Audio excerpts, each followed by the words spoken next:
Aujourd'hui, nous célébrons le 34e dimanche du temps ordinaire de l'année liturgique C. Nous fêtons le Christ roi de l'univers, une humilité qui exprime la fierté.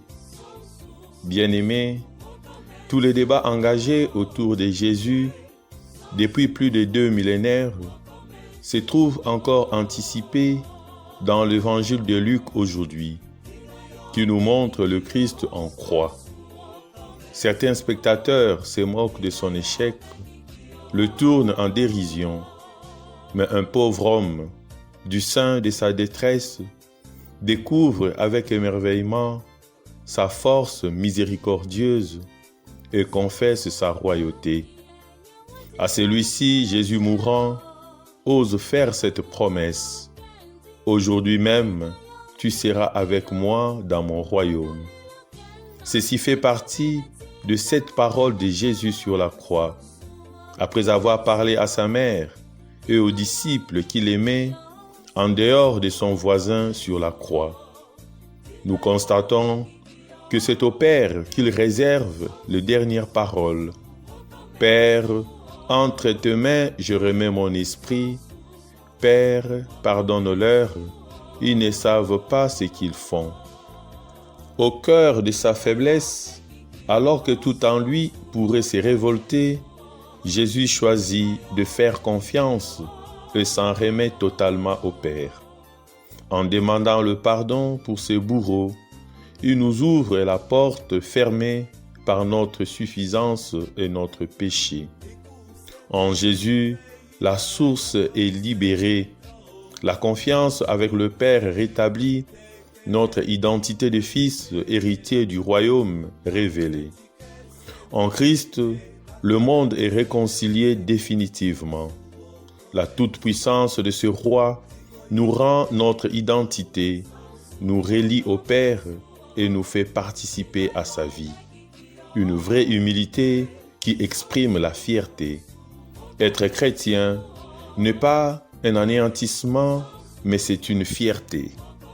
Le seul à l'avoir compris ce jour-là, c'est un malfaiteur qui s'ouvre tout à la fois à la profondeur de son péché et à la miséricorde divine. Jésus, souviens-toi de moi quand tu viendras dans ton royaume. Jésus nous l'avait déjà dit, il y a plus de joie dans le ciel pour un pécheur qui s'est converti que pour 99 autres qui n'ont pas besoin du salut. C'est pourquoi, sans hésiter, il dit « Amen, je te le dis, aujourd'hui tu seras avec moi dans mon paradis. » Le Christ roi nous ouvre les portes de merveilleux jardins.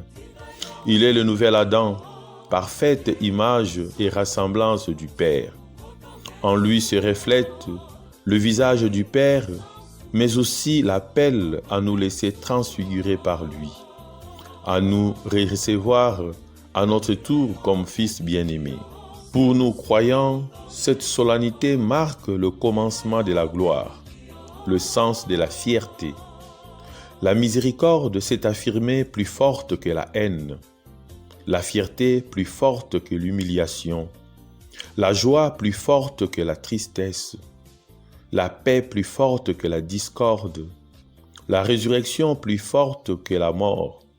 Voilà pourquoi notre seule fierté doit rester la croix de notre Seigneur Jésus-Christ. La puissance du Christ est dans son amour. En lui, l'univers trouve son vrai sens. Il est la clé.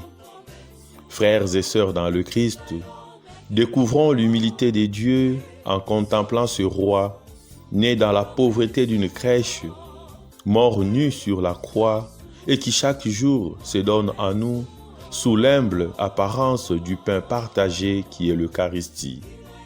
Dans les difficultés, il nous arrive parfois de douter du sens de notre vie chrétienne. Demandons à Dieu de nous faire comprendre la nature du triomphe auquel Jésus veut nous faire participer, lui qui donne sens à toute l'histoire de l'homme. Amen.